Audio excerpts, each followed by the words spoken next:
Chapter 1. Not Right Now. Carmen slipped on her space helmet. "How does it look?" she asked her twin. "Perfecto," Carlos said.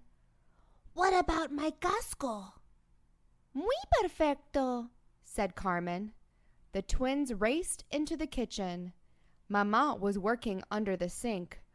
Papa was holding a bunch of tools. "Will you take us to Lola's casa, Mama?" Carlos asked. "Not right now," Mama said. "I'm fixing the sink." "How about you, Papa?" Carmen asked.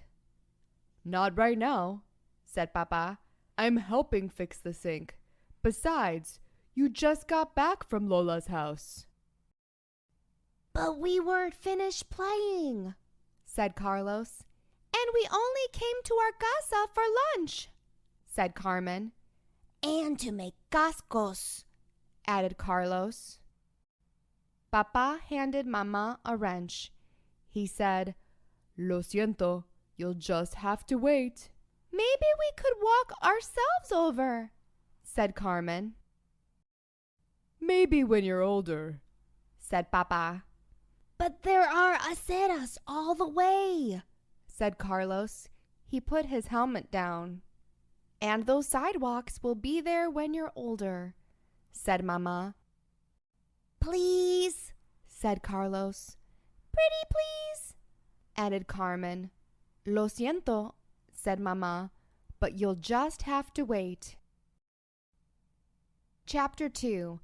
Astronauts and Aliens. Carlos and Carmen leaned against the backyard fence. Through the cracks, they saw Lola and Moon walking toward them.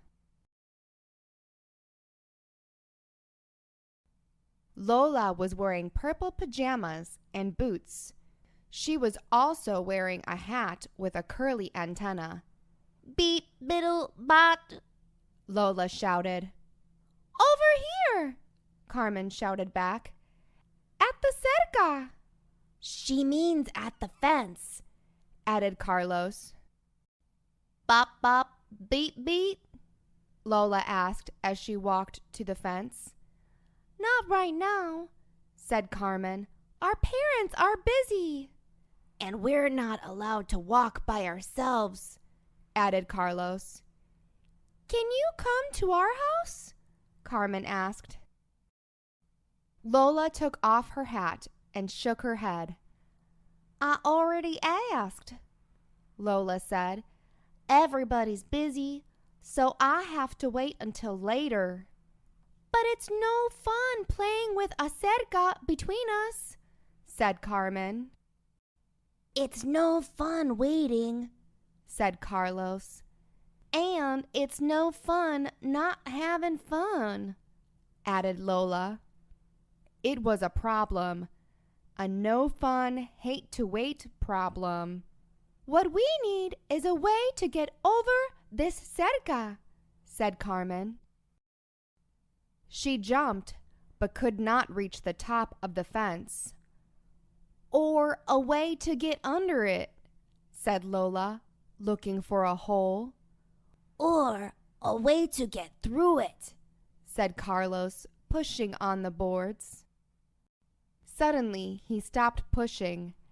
Then Carlos looked at Carmen, and Carmen looked at Carlos. "Are you thinking what I'm thinking?" they said. And because they were twins, they were. Chapter 3. The Perfect Idea. Lola, however, was not a twin.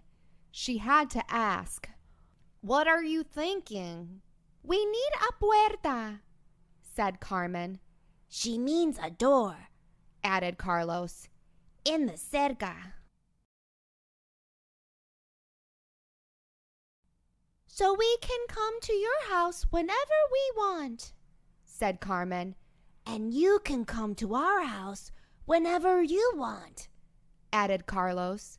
"That's perfect," said Lola, tossing her hat in the air.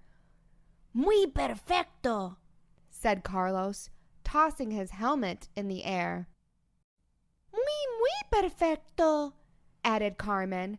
Then she caught her twins' helmet. They ran to their house. Mama, Papa, they yelled as they dashed into the kitchen. We need your help. Mis hijos, said Mama, putting away her tools. What is wrong?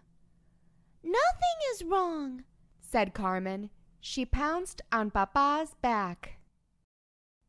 We have an idea that's perfecta, said Carlos, piling on top. An idea that's muy perfecta, added Carmen. We need your help, said Carlos. They slipped off Papa's back. They told Mama and Papa all about their idea for a door in the fence. Can we build it? asked Carlos.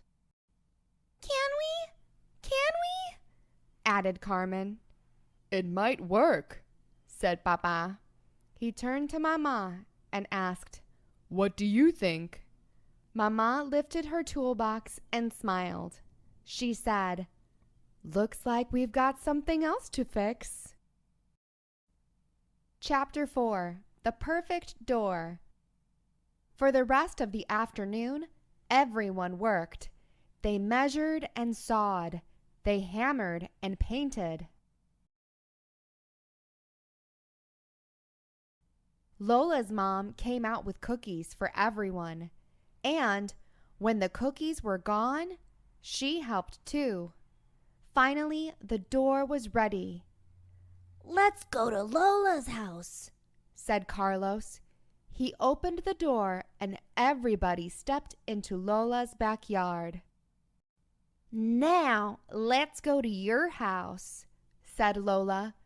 She opened the door and everyone stepped back into the Garcia's backyard.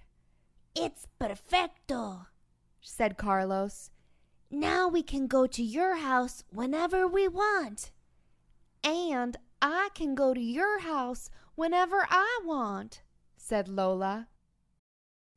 Something scratched at the perfect door. It said, Meow. A second later, something else said, Hurrah. I think I know who that is, said Carmen. She opened the door. Spooky and Moon walked through. I think I know one last thing this perfect puerta needs, said Mama. She took out her saw. She cut a cat-sized hole in the door. Then everyone stood back and admired their work. The people smiled, and the cats smoothed their whiskers, and they all agreed that they had built the perfect door. Spanish to English. Aceras, sidewalks. Casa, house. Casco, helmet. Cerca, fence. Lo siento, I'm sorry. Mamá, mommy.